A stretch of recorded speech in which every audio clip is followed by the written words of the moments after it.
some relationships aren't meant to last. The one between the Colts and Carson Wentz is over after just 1 year, and it was a year full of ups and downs.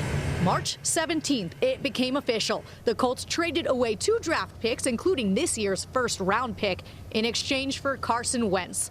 Hopes were high as Reich was reunited with his old QB from Philly. Working with Frank first and foremost, and what he's been able to do here, and what has the culture that had already been established here over the years, gets me excited. And so the new era began. But 2 days into training camp at Grand Park, a setback. Wentz injured his foot and needed surgery.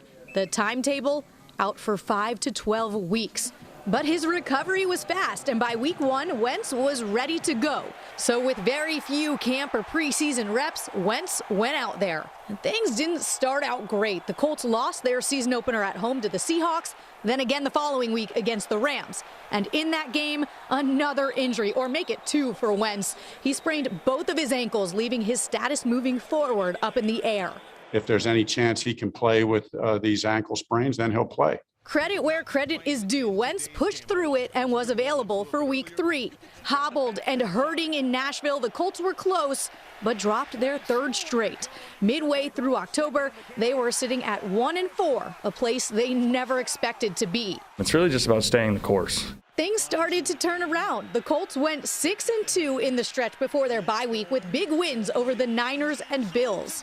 And in that stretch, we saw a lot of good from Wentz, shining under the Thursday night primetime lights. We also saw some games where he simply didn't do much, like in the close win against the lowly Jags, where he didn't throw a single touchdown.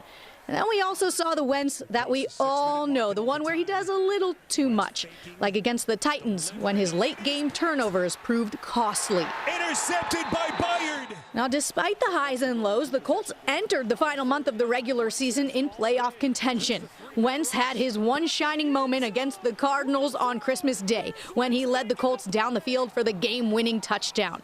But with 2 games left, needing just 1 to clinch, Wentz couldn't close. Instead of practicing with his team ahead of the Raiders game, the unvaccinated quarterback spent that critical time on the COVID list. Even though he was back in time for kickoff, a slow start buried them in the end.